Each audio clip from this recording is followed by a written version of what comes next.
This video is sponsored by EduQuest. The struggle to find courses that truly speak your language, it's finally over. Welcome to EduQuest, where learning is made just for you. At EduQuest, we bring you a wide range of online courses, from career building programs to skill boosting masterclasses, all in your regional language. Because we believe language should never be a barrier to success.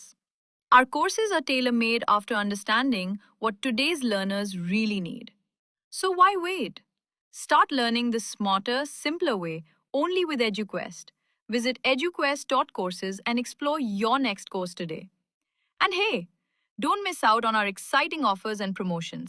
நம்ம இன்னைக்கு எதை பற்றி பார்க்க போகிறோன்னா, இப்போ அரசு வேலை இப்போ குரூப் 4ல் 4 லட்சம் பேர் எழுதுனாங்க. 4000 போஸ்ட்டுக்கு 4 லட்சம் மக்கள் எழுதுனாங்க. ஆனால் யாருமே யோசிக்க மாட்டேங்க, கவர்மெண்ட்டும் அதை யோசிக்க மாட்டேங்குது. இப்போது எங்கள் வீட்டு பக்கத்தில் வந்து ஒரு அக்கா வந்து டெம்பரவரியாக ஒரு லைப்ரரியனாக போகிறாங்க. அந்த அக்காவுக்கு வந்து 12,000 சேலரி. இப்போ இத்தனைக்கும் அந்த அக்கா கவர்மெண்ட் ஜாப்பும் கிடையாது, ஜஸ்ட்டு பிஎல்ஐஸ் முடிச்சுட்டு டெம்பரவரியாக தான் போகிறாங்க.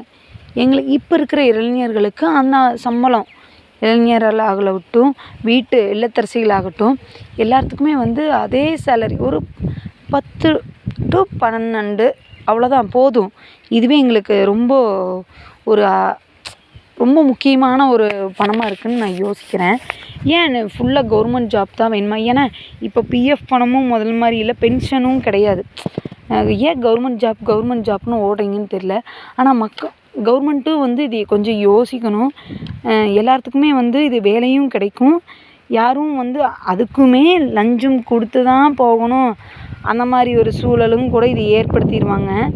அதை நம்ப முடியாது. நம்ம ஆளுகளையெல்லாம் ரொம்ப நம்மள்டையே வாங்கி நமக்கே தருவாங்க. இது ரொம்ப ஒரு மோசமான செயல்.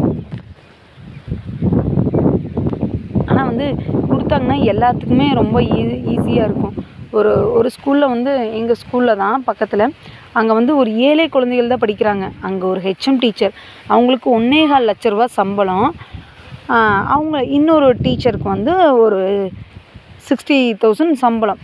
அவங்களுக்கு அதே படிப்பு தான் நம்ம ப்ரைவேட் ஸ்கூல்லேயும் சொல்லித்தராங்க. அவங்களுக்கு ஸ்டார்டிங் சேலரி வெறும் 8,000.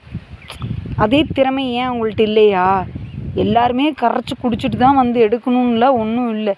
எல்லாருமே ஒவ்வொருத்தருக்கும் ஒவ்வொரு திறமை இருக்கிற மாதிரி எல்லாமே ஃபுல்லாக படித்தா தான், அவங்க பாஸ் பண்ணால் தான் நம்ம எடுக்க முடியும்.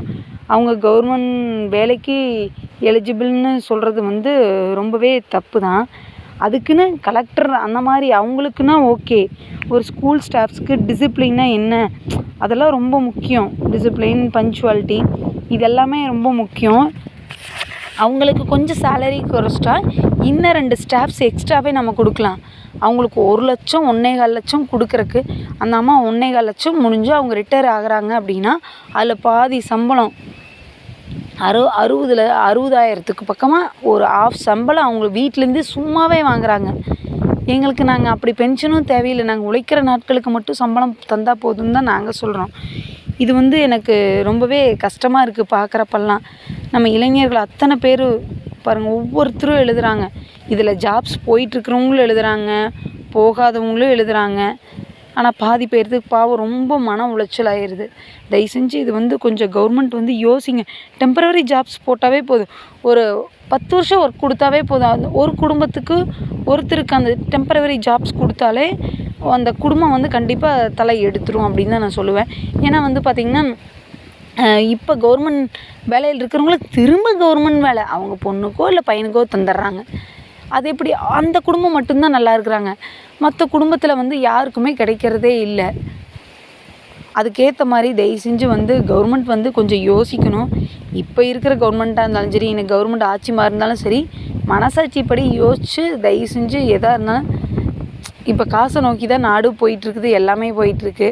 ஒரு கோயிலில் பிரசாதமாக கொண்டு காசை நோக்கி தான் போயிட்டுருக்கு. ஒரு திண்ணீர் வாங்கணுன்னா கூட அர்ச்சகர்கிட்ட நம்ம பணம் போட்டோம்னா தான் அவர் தருவார். அந்த மாதிரி போயிட்டுருக்கு. தயவு செஞ்சு எல்லோரும் யோசிச்சு பண்ணுங்கள். தேங்க்யூ.